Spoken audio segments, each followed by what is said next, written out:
Dengan mengucap Bismillahirrahmanirrahim, kereta cepat Jakarta-Bandung, WUS, saya nyatakan dioperasikan.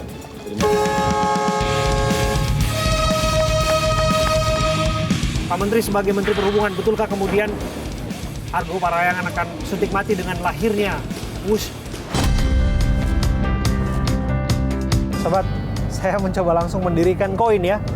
Kalau Anda bisa lihat ini koin Rp500. Dia tetap berdiri dan kami pastikan ini saat ini ada dalam kecepatan hampir 300 km per jam.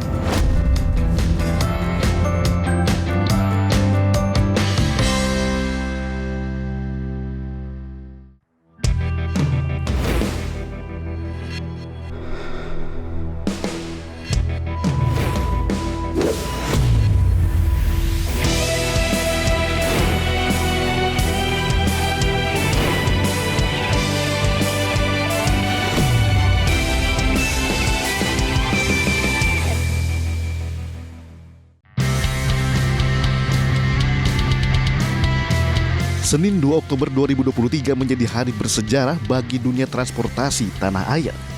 Di Stasiun Halim, Jakarta Timur, Presiden Joko Widodo didampingi Ibu Negara Iriana Joko Widodo beserta sejumlah menteri meresmikan kereta cepat yang diberi nama WUS. Dengan mengucap Bismillahirrahmanirrahim, kereta cepat Jakarta-Bandung, WUS, saya nyatakan dioperasikan. Terima kasih.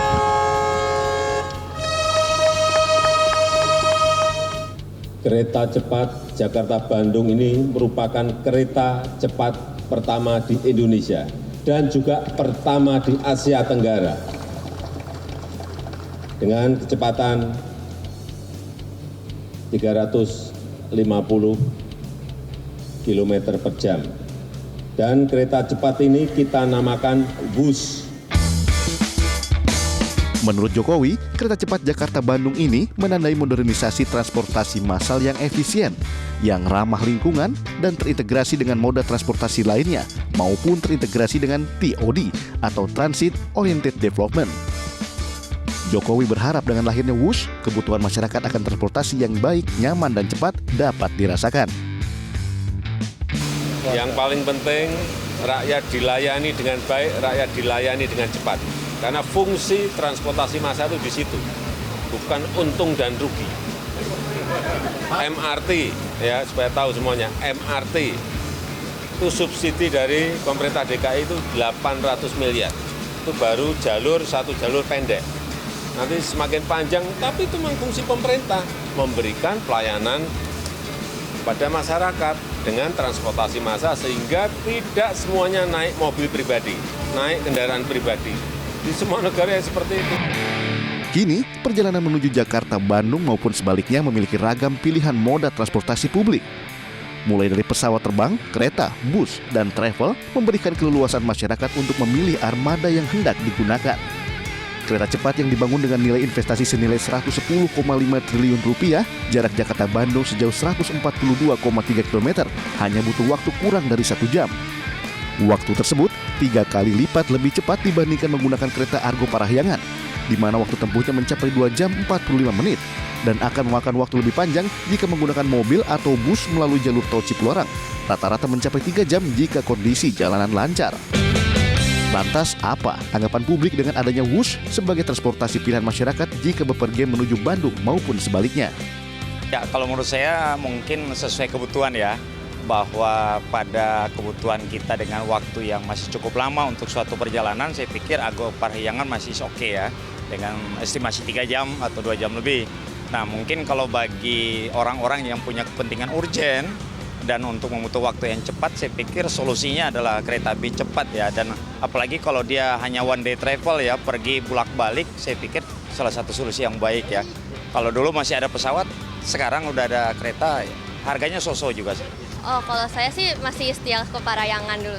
Pertama masalahnya di jarak sih, dari rumah ke stasiun ke sananya kereta cepat masih terlalu jauh, jadi kayak ongkos juga jadinya.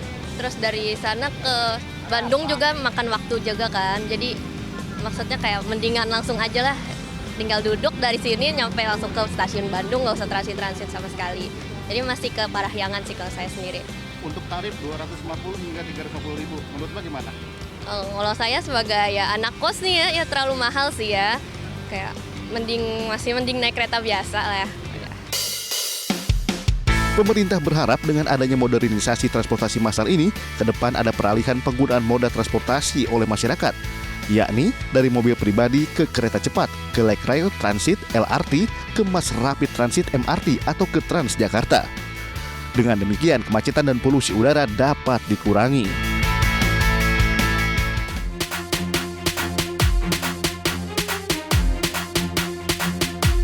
Penasaran dengan teknologi kereta cepat Jakarta-Bandung Wush? Saya Abraham Silaban mencoba naik Wush dari stasiun Halim, Jakarta Timur menuju Bandung, Jawa Barat. Wush itu adalah nama yang disematkan pada kereta cepat pertama yang ada di Republik ini.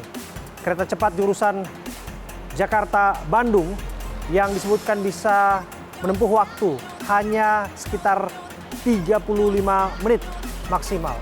Dengan rata-rata kecepatan 350 km per jam. Saya Abraham Silaban, saya akan menjajal kemampuan dari Wush kereta cepat ini dan akan melihat seperti apa kesiapan, keamanan. Langsung saja saya akan coba. Kereta cepat Jakarta-Bandung, Wush.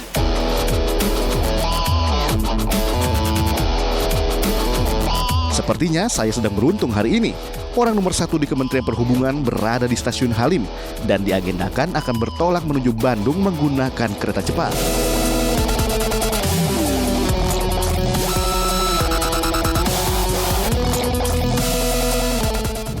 Sobat, saya berkesempatan menjajal kereta cepat Jakarta-Bandung yang sudah diberikan nama Wush bersama dengan orang nomor 1 di Kementerian Perhubungan. Siapa lagi kalau bukan Budi Karya Sumadi. Apa kabar Pak Menteri? Wush. Nah, Wush ya. dong. Nah, itu nampaknya akan menjadi tren ke depannya ya Pak ya. Insya Allah. Ya. Bicara soal tren Pak, kami bisa melihat bagaimana animo publik ketika uji coba pun hype-nya begitu terasa Pak. Ya memang alhamdulillah kita surprise sebenarnya. Masyarakat begitu antusias. Tapi juga karena ini wow banget gitu.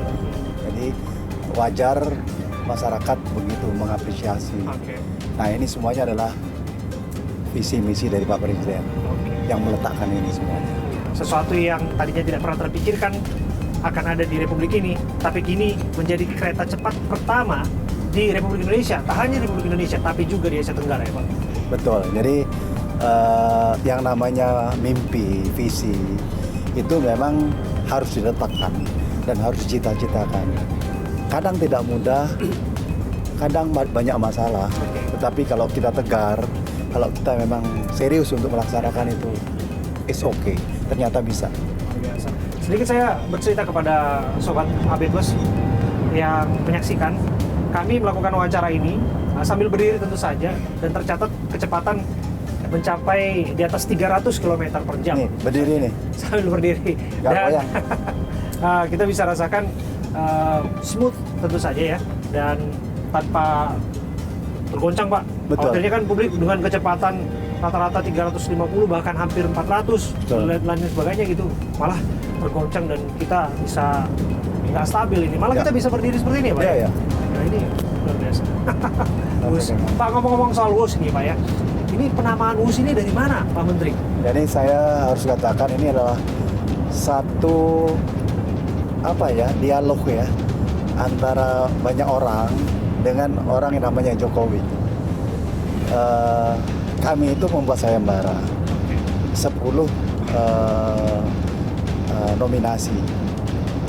Terkumpullah nama itu, tapi belum ada nama Wush.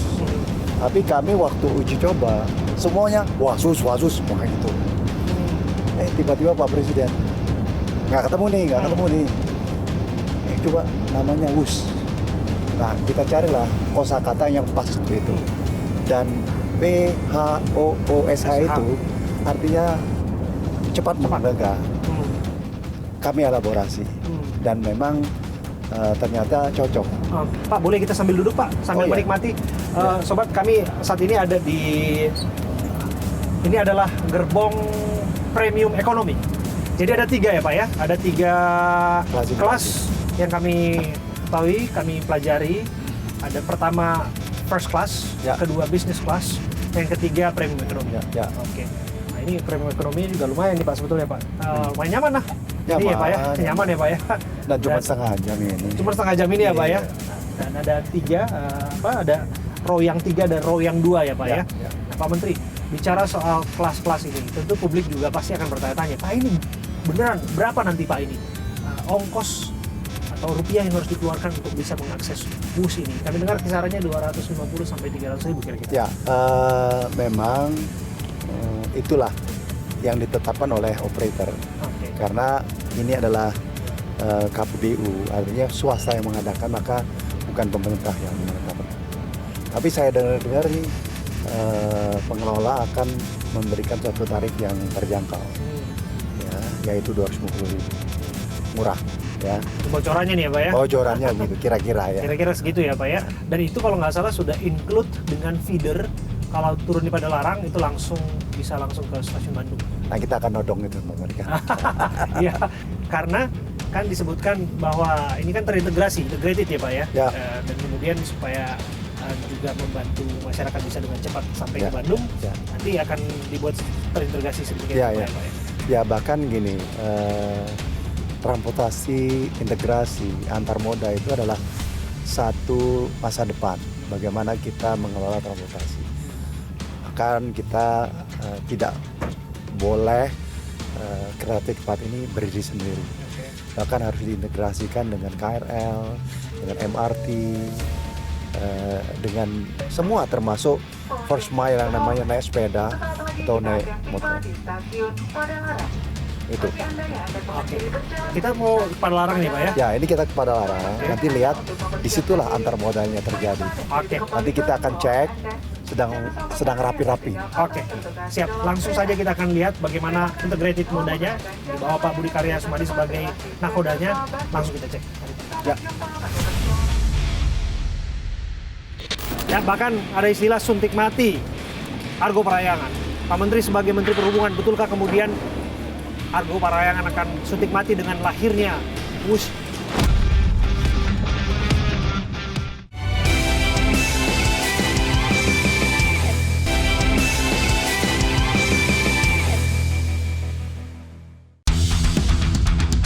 Kereta cepat WUS akan menempuh jarak 142,3 km Jakarta-Bandung. Dan sepanjang Trek KCJB terdapat 4 stasiun pemberhentian, yakni di Halim, Karawang, Padalarang, dan Tegaluar. Sejumlah pembangunan pun terus dilakukan di setiap stasiun yang disinggahi WUS.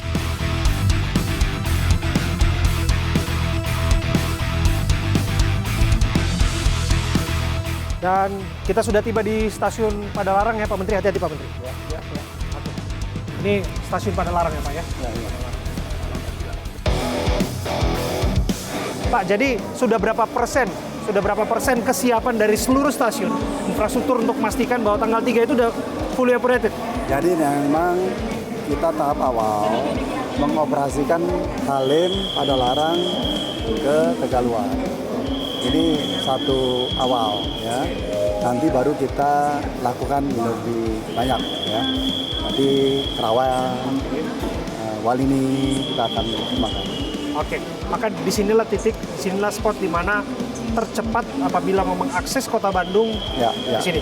Jadi hitung-hitungannya Jakarta Padalarang itu 25 menit. 25 menit, oke. Terus kita nanti ganti ke feeder 7 menit. Oke. Ya. Nanti dari Padalarang ke Bandung itu 20 menit. Jadi kurang dari 1 jam. Kurang dari sejam. Iya, kira-kira 47 menit lah ya Pak ya? Ya. Kurang dari 50 menit ya Pak ya, kira-kira demikian. Oke, langsung aja kita lihat sama-sama Pak.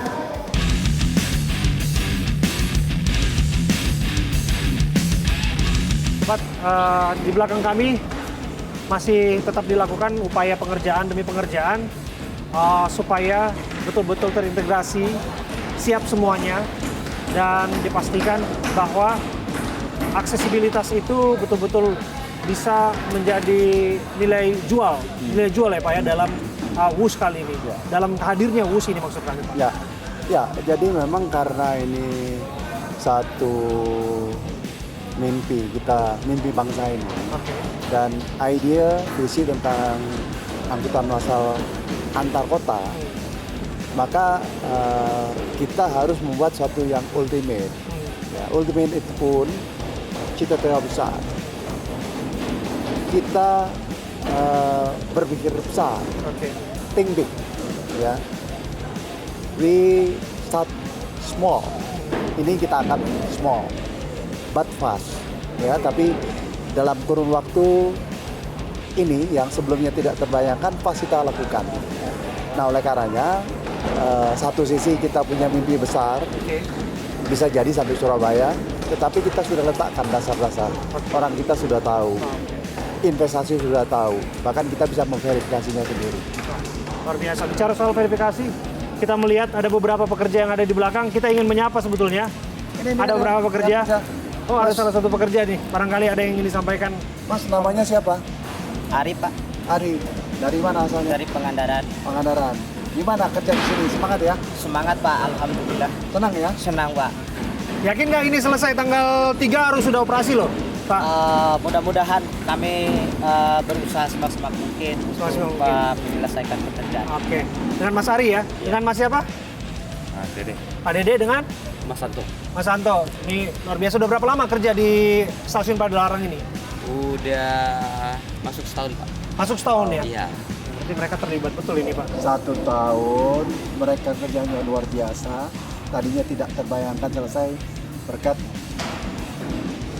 mereka ini selesai. Terima kasih, Pak. Terima kasih ya. Ini luar biasa, Pak. Nampaknya memang stakeholder betul-betul serius ya, Pak ya. Untuk memastikan bahwa pengerjaan demi pengerjaan dilakukan untuk terwujudnya kereta cepat Jakarta-Bandung. Pak, tapi nggak mudah tentu saja, Pak. Apa tantangan terbesar dari proses ini semua, Pak? Tantangan terbesar ini adalah investasi yang besar, ya. Jadi tentu harus ada pembicaraan yang tingkat tinggi ya, Pak Presiden, bahkan dengan partner yang ada di luar China. Yang kedua adalah berkaitan dengan pembebasan tanah. Kita tahu sistem pembebasan tanah kita, walaupun ada satu mekanisme yang baik, kita sangat menghargai masyarakat. Tapi alhamdulillah pembebasan tanah kita dapat laksanakan. Memang COVID kita slow down. Jadi kalaupun sekarang ini 6 tahun, sebenarnya 2 tahun itu tidak perlu kita lakukan. Oke, Pak, kita tahu juga bahwa hadirnya WUSH ini nanti secara serta-merta juga akan, tanda kutip ya, diduga dan dianggap akan ya rivalitas. Ya, bahkan ada istilah suntik mati Argo Parahyangan. Pak Menteri sebagai Menteri Perhubungan, betulkah kemudian Argo Parahyangan akan suntik mati dengan lahirnya WUSH? Saya akan bicara lebih makro ya. Angkutan itu ada angkutan pribadi, ada angkutan massal, angkutan pribadi ada jalan tol, ada mobil motor, ada kereta biasa, dan ada pesawat. Nah, kita sebagai negara yang ingin maju harus mempersiapkan infrastruktur itu selengkap mungkin. Nanti kalau negara ini makin maju, makin padat dan penduduknya, kita sudah siap. Jadi, kami berdiskusi dengan Pak Presiden, dengan Pak Luhut, dengan Pak Erik. Jadi Parahyangan tidak akan berhenti. Kita akan menjadikan kereta wisata. Dan orang ada pilihan. Parahyangan 3 jam, ini 1 jam. Parahyangan lebih murah, ini lebih mahal. Nah, itu yang dikhawatirkan publik, Pak. Mereka yang sudah terbiasa menikmati perjalanan Argo Parahyangan dengan segala kenangannya tentu saja ya Pak ya. Apalagi mereka punya alternatif pilihan, lebih senang misalnya langsung berhenti di stasiun Kota Bandung tanpa harus transit kemana-mana dan sebagainya, nggak mau repot ini ya Pak. Nah, mereka akan tetap punya alternatif itu kan Pak? Punya, tetap ada. Oke, nggak akan lantas kemudian dengan hadirnya ini Argo Parahyangan akan sulit mati. Termasuk dengan katakanlah Pak, Bapak sebutkan tadi moda transportasi ada via darat misalnya, via mobil-mobil travel Pak. Itu salah satu kan yang mereka juga akan terdampak.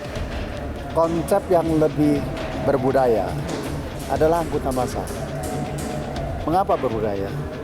Satu, environment. Yang kedua, membiasakan kebersamaan. Yang ketiga, pemerintah berusaha untuk mengurangi kemacetan. Jadi saudara kita yang menggunakan kendaraan pribadi di tempat-tempat jalan tol, jalan biasa, itu seyoknya pindah ke angkutan massal. Dia ke Argo Parahyangan, juga ke kereta cepat. Mengenai bagaimana kemudian ongkos, kemudian cost production dan lain sebagainya yang disebutkan ini menjadi beban sesungguhnya, akan dalam jangka waktu panjang baru akan bisa semacam BEP lah, baru akan bisa membawa imbal balik bagi kita, Pak. Bagaimana Pak Menteri menjawab anggapan-anggapan ini? Kalau kita naif ya, membahas bahwa BEP itu adalah uang yang dikeluarkan dan uang yang diterima. Betul. Itu tidak akan pernah ketemu. Contoh yang paling simpel yang terjadi di Jakarta, ya, MRT, ya, LRT. Kita itu ruginya lebih dari 100 ribu satu tahun. Satu tahun lebih dari 100 ribu. Kalau 5 tahun 500 ribu.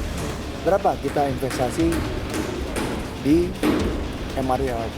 Kerugian akibat transportasi maksud Bapak? Iya. Kemacetan, waktu, CO2, dan sebagainya. Di luar itu kemudian diperkirakan kerugian 100 triliun per tahun? Per tahun. Jadi 5 tahun itu 500 triliun. Berarti sebenarnya secara kalkulasi kita bisa membangun lebih itu. Tapi memang fiskal pemerintah terbatas, kita letakkan dasar-dasar ini. Supaya nanti pemerintahan berikutnya sudah mengerti, sudah mau, karena sudah tercoba, masyarakat antusias dan sebagainya. Ini mengenai, Bapak sudah sebutkan, ada rencana ke depan untuk Surabaya. Ya. Jakarta-Surabaya, Pak. Ya. Bahkan, mohon maaf, saya dengar Jogja. Ya. Yang mana dulu nih, Pak? Surabaya atau Jogja? Secara ilmiah, atau secara teknis, atau secara keekonomian, angkutan massal cepat antar kota itu harus lebih dari 500 km. Itu basic ini. Tapi kalau kita langsung 500 km, duitnya dan waktunya. Oleh karena ini diletakkan agar ini menuju ke Surabaya. Kita punya pilihan. Dari Jakarta, Bandung, bisa ke Tasik, lalu ke Purwokerto, ke Jogja, Solo, Surabaya. Tapi juga punya alternatif ke utara masingnya. Jadi ini satu opsi yang tentunya dibutuhkan suatu komitmen bagi pemerintahan berikutnya untuk melaksanakan. Tapi kami sebagai birokrat yang menjadi pembantu presiden mempersiapkan konsep. Insya Allah satu tahun ini kita siapkan konsepnya, nanti penganggarannya tentunya pemerintah berikutnya yang akan memberikan satu keputusan. Oke. Jadi sudah ada plan-nya itu untuk Jakarta dan Surabaya, Pak? Surabaya. Oke. Akankah menggandeng Cina juga, Pak? Bisa ya, tidak. Tapi kita akan lihat.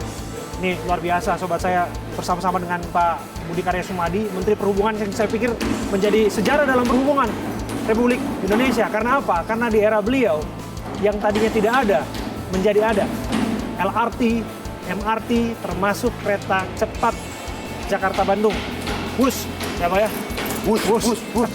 Luar biasa. Kita akan lihat bagaimana animo publik dan harapannya aman semua ya Pak ya? Aman ya Pak ya? Insya Allah. Oke, terima kasih Pak Menteri. Terima kasih.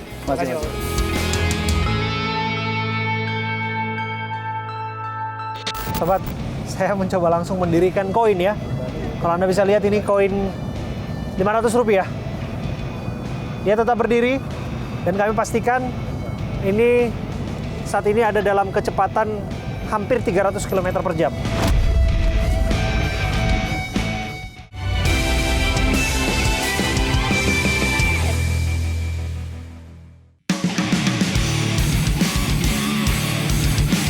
Indonesia baru saja memiliki kereta cepat bernama WUS. Kereta cepat ini menggunakan teknologi Electric Multiple Unit EMU. Tipe KCIC 400 AF atau tipe CR 400 AF yang merupakan tipe kereta api cepat generasi terbaru yang didesain hemat energi dan ramah lingkungan. Sobat, saya akan menunjukkan kepada sobat semua gerbong demi gerbong, karena ada 3 kelas di sini. Ada first class, business class, dan juga premium economy. Jadi saya langsung coba ya. Ini di kelas premium economy. Jadi dalam satu row ada 3 kursi. Sementara di sebelahnya ada 2 kursi. Ada yang berhadap-hadapan, terus ada juga ada yang berhadapan ke depan, tapi ini lumayan ya, nyaman tentu saja, dengan ada sandaran kepala di belakang. Kemudian kalau kita lihat, ini ada semacam meja gitu ya, portable ya, untuk digunakan untuk makan, minum. Tapi yang jelas sih informasi yang kita terima untuk kelas premium ekonomi tidak mendapatkan makan. Jadi kelihatannya akan bayar lebih kalau misalnya ingin dapatkan fasilitas makan. Sobat, saya mencoba langsung mendirikan koin ya. Kalau Anda bisa lihat, ini koin Rp500. Dia tetap berdiri, dan kami pastikan ini saat ini ada dalam kecepatan hampir 300 km per jam. Tepatnya 243 km per jam.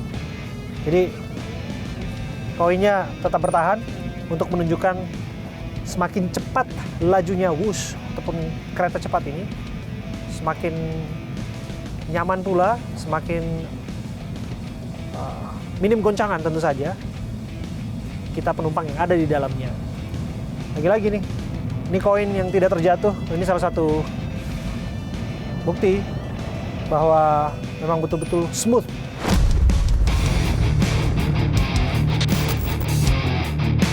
Saya tentu saja bersama dengan warga yang mencoba langsung, menjajal langsung Whoosh kereta cepat Jakarta-Bandung. Apa testimoni dari mereka?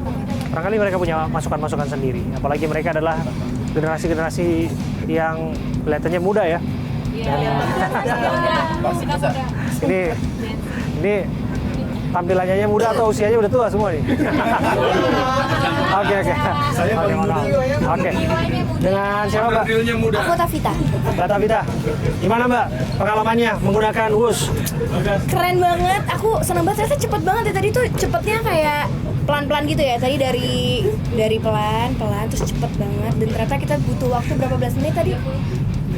30 menit sampai dari Halim ke... Oke. Karena ini kan uji coba, pada prakteknya nanti akan menggunakan kereta cepat ini atau seperti apa? Aku akan gunain ini sih, dan karena ini menurut aku efektif banget, akan mempersingkat waktu juga. Udah tahu berapa tarif? 250. Oke. Saya coba nanya ke sebelahnya dengan Bu siapa, Mbak? JJ. Mbak JJ. Oke, Mbak JJ. Yes. Gimana pengalamannya? Oke ya? Oke sih ini, karena cepat banget kan, kita bisa meminimalisir waktu lah ya. Ada masukan-masukan? Masukannya mungkin belum ada ya, karena kan ini baru uji coba ya, kita belum tahu gimana, belum coba secara general ya. 250 untuk tarif premium ekonomi sampai pada Larang. Yes. Tegaluar mungkin 300, dan kelas-kelas lain bahkan first class itu bisa 600.000. Gimana menurut Mbak? Ya, it's kind of worth it sih menurut saya. Jadi kayak ya karena cepet, biasanya kita juga bisa pakai pesawat ya. Kalau ke Bandung kan text time juga ke bandara dan lain sebagainya. Kayak kalau dari Halim kayak cepet banget sih. Jadi sangat amat membantu lah. Thank you Mbak ya. Thank you. Ini dia untuk kelas bisnis. Izin Pak ya, sebentar Pak. Silakan Pak. Oke, ini dia kelas bisnisnya. Dan untuk kelas bisnis, Pak. Oke. Ya nggak jauh beda dengan first class ya, tapi yang jelas kaki di first class untuk kaki lebih lowong, lebih luas, dan dia ada pijakan kaki juga di sini. Ini dan bisa di-adjust juga. Nyaman lah. Ya tinggal menjamkan mata sebentar, kurang lebih 25 menit sudah sampai pada Larang, ya 30 menitan sudah nyampe Tegaluar. Yang jelas fasilitas lebih up, pelayanan juga lebih up, harga juga lebih up. Kami dapat informasi untuk first class dapat makan, business class juga dapat makan, tapi untuk premium ekonomi dia harus ada uang tambahan untuk mendapatkan fasilitas makanan dan minuman. Itu dia kawan-kawan. Oke, let's go. Saya langsung cobain first class. Ini dia yang first class. Yang jelas lebih comfy lah ya. Karena jarak untuk kakinya lebih luas. Dan tentu saja adjustable ya. Adjustable banget nih yang first class. Lihat nih, ada penandanya nomor kursi 1F. Dan sangat luas.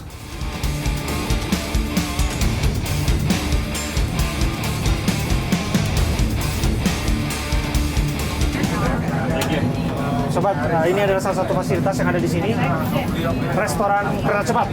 Ya. Jadi dengan Mas siapa? Dengan Denny. Mas Denny sebagai kepala restoran.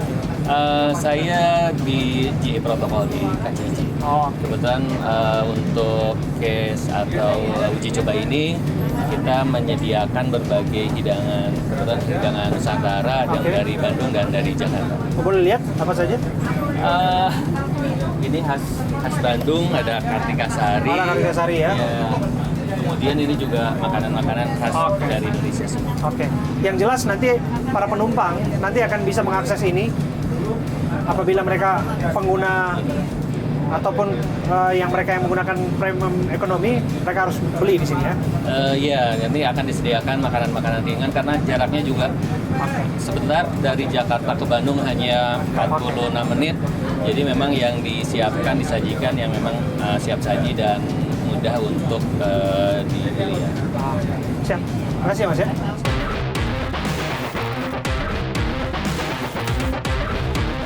Bu, bisa cerita sedikit bagaimana pengalamannya naik bus? Gila, luar biasa, spektakuler ya. Dengan Ibu siapa, mohon maaf? Saya dengan Cici. Bu Ibu Cici ya? Gimana pengalamannya, Bu? Luar biasa ya, kagum, hebat Indonesia.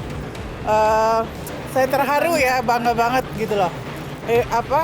Zamannya Pak Jokowi semuanya luar biasa. Terima kasih Pak Jokowi, jadi mau nangis. Terima kasih Kak Budi. Terima kasih Kak Budi Karya, luar biasa. Punya pengalaman naik Argo Parayangan?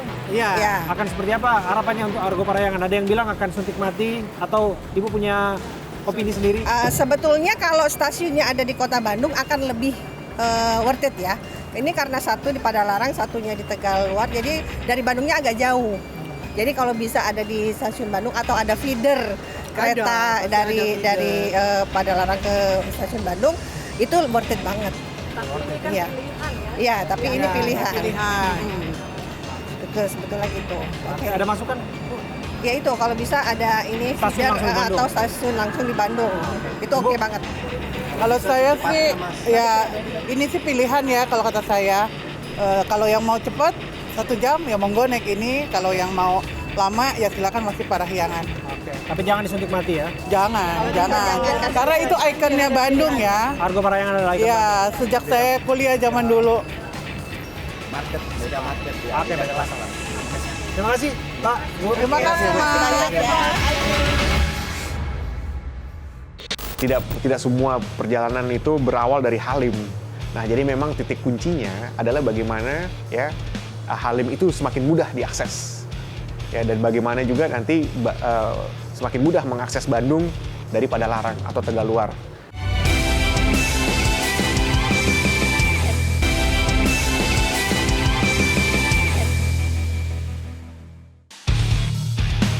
Jakarta-Bandung kini bukan jarak yang terbilang jauh jika ditempuh dengan menggunakan kereta cepat Wus. Lantas mengenai tarif Wus, apakah perlu disubsidi? Ya jelas ketika pendapatan dari tiket tidak menutupi biaya operasional, artinya subsidi. Ya itu kalau nggak bisa beroperasi. Ya, dan kalau nggak beroperasi berarti nggak bisa memberi manfaat yang kita dambakan tadi. Jadi saya kira subsidi itu konsekuensi logis ya dari ketika kita ingin suatu pelayanan yang baik ya, namun juga terjangkau oleh masyarakat.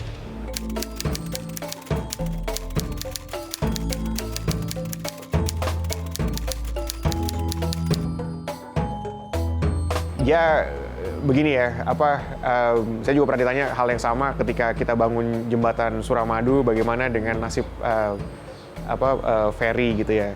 Ya tentu ada kepentingan yang lebih besar gitu ya. Dan kita nggak mungkin kan didikte oleh kepentingan nasional, tuh didikte oleh segmen yang sangat ya secara nasional jadinya sangat kecil gitu. Saya pikir keberpihakan itu tetap harus ada ya. Betul ada yang terdampak dan kita berharap yang terdampak ini dapat menggunakan kreativitasnya sehingga secara bisnis mereka dapat tetap bertahan, bahkan mungkin berkembang dengan adanya kapasitas yang semakin besar di jalan tol ya. Karena kan kalau kita memindahkan beberapa lalu lintas dari jalan tol ke itu kan artinya pengusaha travel bisa mengisi slot itu. Mungkin ya, dia akan ada keseimbangan baru lah dalam hal ini.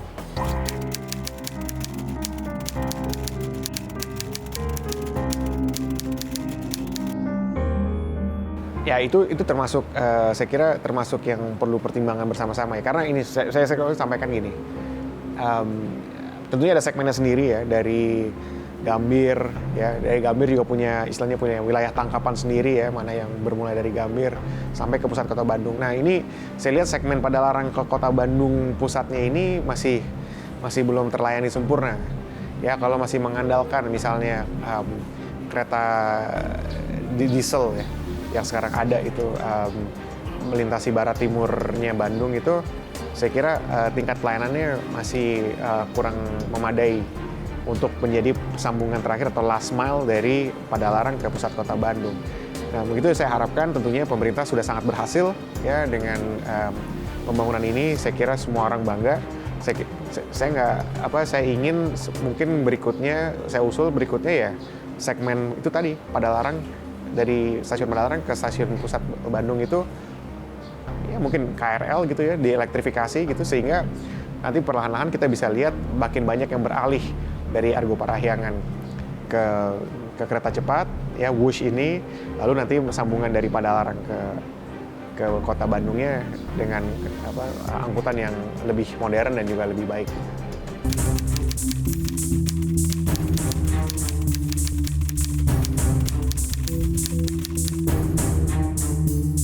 Saya harap sih konektivitas antara Jakarta Bandung semakin intens ya, semakin banyak nanti orang yang berpergian dari Jakarta ke Bandung, bisnis trip dan seterusnya, interaksinya semakin cepat ya, semakin besar gitu ya, sehingga semakin banyak juga penggunanya.